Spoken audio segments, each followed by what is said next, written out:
As a responsible person with growing concerns for your privacy and personal liberty, you want to know where we're headed and what you can do about it. We ask the experts what you need to do to take prudent and responsible action to safeguard your family's wealth and well-being, and what basic first steps will help you to be aware and prepared. ReluctantPreppers.com. What would it look like in a precarious, high-risk situation prior to a collapse militarily on a global basis? And are there things that we're seeing, signs of the times going on, whether it's from ISIS or nuclear Iran or North Korea ICBM tests or militarization of police? What do you consider to be the key destabilizing or high-risk areas militarily right now? Well, I don't know if this is key, but I think it's very, very indicative of how far gone the military is. How about if you have a military that says, you know what, we're going to send women into combat? How about a military that says we're going to have transvestites in the military? How about that? For starters, I think the key with regards to the American military is that, first of all, it has been utterly purged of real men who were loyal to the service oath to preserve, protect, and defend the Constitution from all enemies, foreign and domestic. They've gotten rid of all of those guys long since.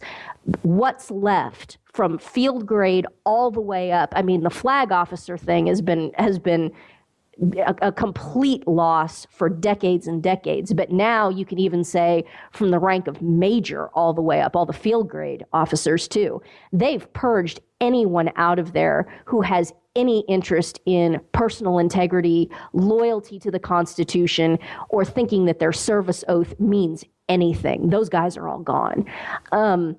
And so now this business of saying we're going to have women in combat, we're going to have women SEALs, we're going to have females go through the BUDS program, you're out of your mind. This is so detached from reality. I mean, just a minuscule fraction of men can get through the BUDS program, BUDS training to be a Navy SEAL. There is not, and nor has there ever been a female alive who could perform physically on that level. It's utterly irrational. It is completely detached from reality. It's just us saying, well, women can do anything men can do. Women are just as strong as men. No, they aren't. You're insane. You are categorically insane if you say that and you actually believe that. I mean, this is on par. It's basically the same thing as Bruce Jenner declaring himself, I am now a female and my name is Caitlyn. No, you're a man in makeup. You're a man who has gone and mutilated himself and had false silicone breasts implanted. You're a man. That is how God made you. Every cell in your body contains an X and a Y chromosome. You are a man. And if you say anything other than that, you are detached from reality. You are, by definition, insane. These ideas are insane. And so with the military, we've descended into this insanity. They have no interest, clearly, in winning any wars. They are, we see this now. We have this proof text now of Putin, moving into the Syrian theater and the Middle Eastern theater and just kicking ass all over the place. Well, of course he is. Who are you fighting? You're fighting a bunch of inbred, mentally retarded, ragtag, quote unquote, militia, disorganized, unorganized, ragtag, mentally retarded militia. Do you not think that there's something wrong that the United States military, which is still on paper the most technologically powerful and powerful by size military on the face of the earth and that has ever existed? Does it not strike you as odd that we've been engaged basically since 2001 in these theaters against these people, And we just keep having our boys come home dead in boxes, and it's this grind. And let's be honest, we're getting our asses kicked. Why is that? It's because we're not actually fighting to win. There's no engagement. There's no engagement or interest with victory in any way. It's just all this psychopathic political wrangling, and let's face it, also feeding the military-industrial complex. It's all completely psychopathic. There's no interest in victory at all. And so morale is just as low as I suppose it could possibly go. Why are so many of our boys coming home and committing suicide? You know why? Because they are put into these theaters and they are made to interact with and told that they are allied with men who they see having sex with each other, men who they see raping little boys. And then the American soldiers are explicitly told, you are forbidden from stopping them from raping the little boys. You're forbidden from saying anything about this. Do you know what that does to the human mind? These people then, these men and sometimes women, come home and they have been exposed to things and they have been told that they are allied with a culture that is so thoroughly evil that they then descend themselves into depression and then eventually suicide. They are so scandalized and so despairing after having been in the United States military and being in the Middle East and being told to do these things, don't win, and we're here to support this boy raping culture, this satanic culture. Yeah, those are your allies. I mean, of course, they come home and they have a high suicide rate. So morale is lower than I think it's probably ever been. It's ever been in the United States military. And I don't know, I'd have to be pretty hard-pressed to think of an historical analog to that where men were made to go and fight in almost a suicidal way. We want to build up the people who have expressly state on a daily basis that they want to then come overthrow our country, kill all of us, and rape all of our women and children. This is who we're fighting for. This suicidal psychopathy. I think that's a pretty good indicator too, that you're at the end of your tether with regards to military capability. Now, you also mentioned in there about those who were really interested in upholding the Constitution and their true mission of the soldier servant being purged out. If we could turn our attention to constitutionality in the political realm, is there any branch of the federal government left that is upholding the Constitution? Clearly not. Obviously not. Can you expound on examples specifically from each branch, from the executive on, of where it's clearly abandoned upholding the Constitution? The executive branch has been usurped by an Indonesian national who is clearly explicitly allied with Islam, was instrumental in reforming the caliphate in connection with the Muslim Brotherhood, and also has connections to Saudi Arabia. He's all over the place in the Muslim world. He has connections to Saudi Arabia, and that goes back before him, obviously. Obviously. We don't need to go down that rabbit hole, but yes, let me just make sure that I make that clear. He has connections to Pakistan. He has connections to Iran. The summer of 2009, I knew exactly what they were going to do, that they were looking to reform the caliphate when there was that people's revolution in I believe it was July of 2009. Millions and millions and millions of Persians in the street in Iran, ready to overthrow, ready to topple the Ayatollahs, and ready to topple that Shiite theocratic regime. And all they needed was one word of support from Washington, D.C., and nothing. And so it all fell apart, and the Ayatollahs then became more powerful than ever. I mean, it was obvious what was going to happen. The destabilization of the intentional destabilization of both Egypt and, of course, Libya, getting Gaddafi out of there, setting up the weapons beachhead at Benghazi, installing Chris Stevens, who was CIA there, and then running weapons to the Muslim Brotherhood through Benghazi. Then, for whatever reason, the White House literally executing Chris Stevens. That was a hit, pure and simple. All of his security was withdrawn. The Muslim Brotherhood was tipped off as to where he would be and what route he was taking. A drone was put above to surveil everything, and they sat there and they watched. They sat there in the White House and they watched as their contract on Chris Stevens was executed. We're talking about 250 inbred, mentally retarded or borderline mentally retarded ragtag militia who were only a few clicks south of the United States naval base at Sigonella. You're telling me that, there's no way, there was nothing that the United States military, there was nothing that could have come out of Sigonella that could have helped that situation at all. That is the most imbecilic argument I think I've ever heard in my life. And I heard a major in the United States Army make that very claim. And then after he got finished making that claim, he said, look, I just need to make it 8 more years until I get my pension. And I was like, yep, that's all that matters to you, isn't it? That's all that matters to you. It doesn't matter what's true.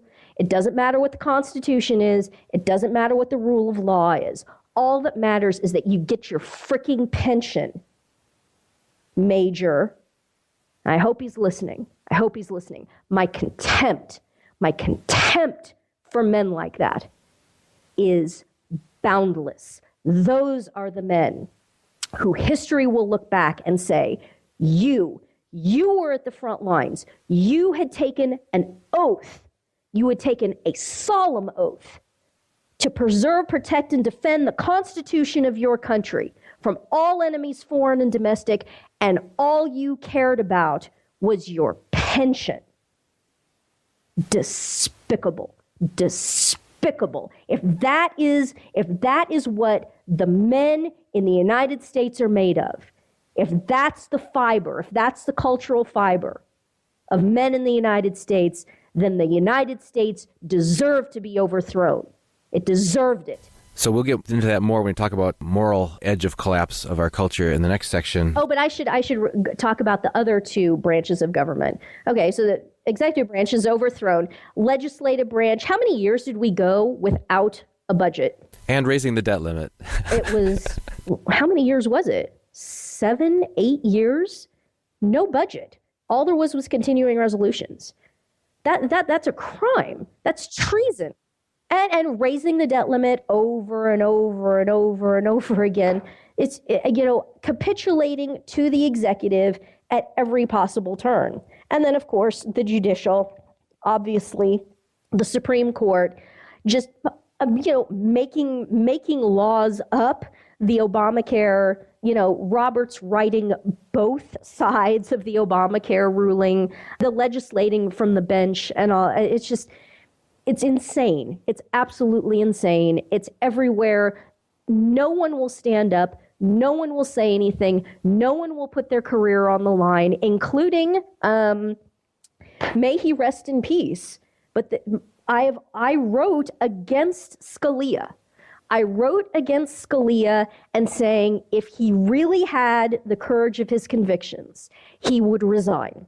He would resign from the Supreme Court and say, this is a farce. I can no longer continue to participate in this and lend legitimacy to it by my participation. This is why I declared a tax strike. This is why of course I'm not going to vote. People ask me, who are you voting for? For what? In what country? Vote in what country? The United States has been overthrown. There is no one to vote for. It's not the constitutional republic of the United States anymore. If I vote in that, if I sit around and comment on this farce of these political campaigns and these presidential elections, if I even comment on that, I am lending legitimacy to the paradigm itself. And my core premise is that it doesn't exist anymore. It was overthrown. Who do you like? Do you like Trump or Cruz? They're both psychopaths. You know how I can tell?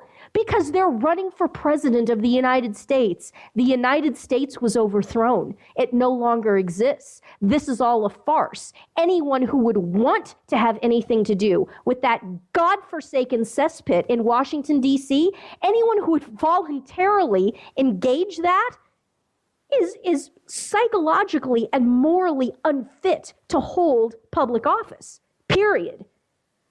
Internal consistency, yeah.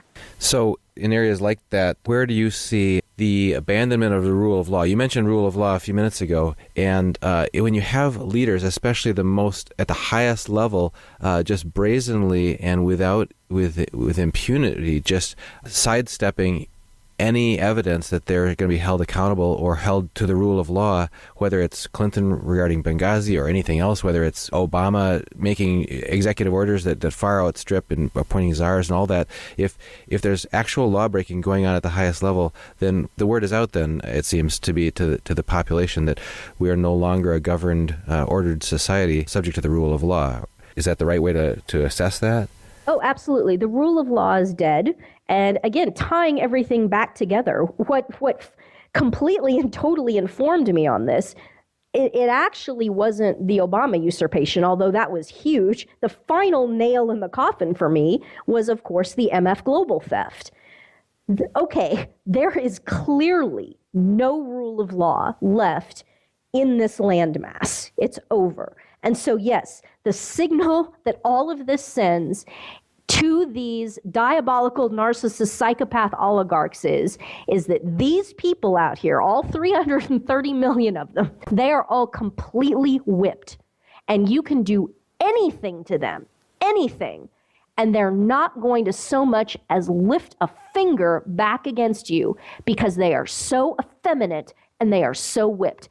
Do you want to know what now the solution to this problem, not just in the former United States, but all over the Western world, Europe, North America, all of it? There's only one way out of this now, and that is war. Violent, hot war.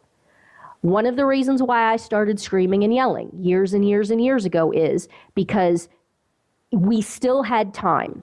We still had time to avert war. We still had time as a people to engage in mass civil disobedience and to right the ship, correct the course, and get back on track. 8 years ago, there was hope. There is no longer any hope. That ship sailed. What has now happened is that we are now absolutely guaranteed that the only way this can be corrected, that this can be fixed, is through war. These people are going to have to be physically removed from power, and that is going to involve war. Civil war, and again, this is why, talking about unprecedented and signs of global catastrophic collapse. This is another unprecedented dynamic. There's going to be a world war. It's obvious there's going to be a world war with regards to, the Muslims invading Europe, destabilization, just all over the planet, the Korean Peninsula, et cetera, et cetera, et cetera. Couple that with economic collapse, and then what you get is you're going to have simultaneous world war and civil war. This has never happened before. In the United States, in the first Civil War, it was actually relatively simple because there was the Mason-Dixon line. There was a physical line that you could look at on a map and say, okay, north of here, you're on one side, south of here, you're on the other. That's not what this is going to be. Every urban center of any size is going to be its own discrete theater all over the world. every city is going to be a theater of not just civil war, but then also at the same time, there's going to be world war of region against, I mean, I don't even know if you can call it nation states anymore, of just region against region. The Muslims invading Europe, Russia moving against, whoever Russia is interested in invading, be it Eastern Europe, be it Russia moving down back into the Middle East. China, where are they going to go? Do they want to invade Japan? What are their plans? What do they intend to do? And so with the economic collapse, you have simultaneous world civil war and world nation state or regional war. It's completely unprecedented. And you can just see it unfolding in slow motion in front of us day by day. Oh, here comes the next step. Here comes the next step. Here comes the next step.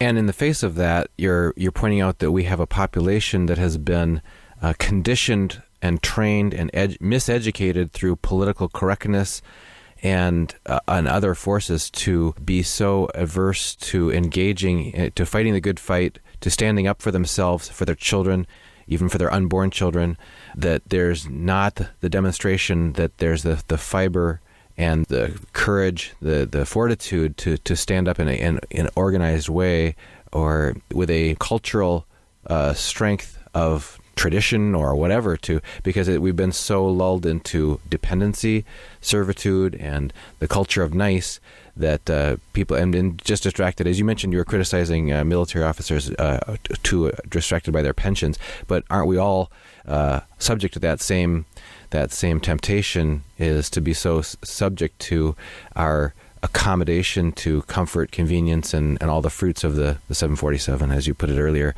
that the culture that would, of the rugged individuals. The man. I mean, make it even simpler than that. The man. There are no more men. Masculinity itself has been utterly purged from Western civilization, and you can even, I don't hesitate to attach this label to it, to all of the white cultures in the world. There's not the rampant effeminacy in the non-white cultures throughout the world that there is in Europe and in North America. Especially in Europe and North America, all masculinity has been purged. Never before in history have men been so flaccid and even suicidal. Never before have men taken no personal pride in providing for women and children, in defending women and children. And we see this with the mass sexual assaults that are going on in these invaded territories of Europe, in Germany and in Scandinavia, where Muslims are just running wild and literally sexually assaulting and raping women on the street in front of the men. In front of the men. And the men stand there and watch. They cannot even defend their own women. They cower in fear. Never before in human history do we have a population of, if you put Europe and Europe and North America together, you're talking about in excess of 1 billion people. Never before in human history have we seen a population so large, so utterly purged of masculinity or any desire to defend itself or perpetuate itself. The entire mindset is suicidal. These people, these white cultures in Europe and North America, they can't even be bothered to reproduce. They are so self-loathing and so narcissistic and so self-absorbed. All they care about is their own personal decadence and material surroundings, to the point where they can't even be bothered to reproduce because, well, that children cost money.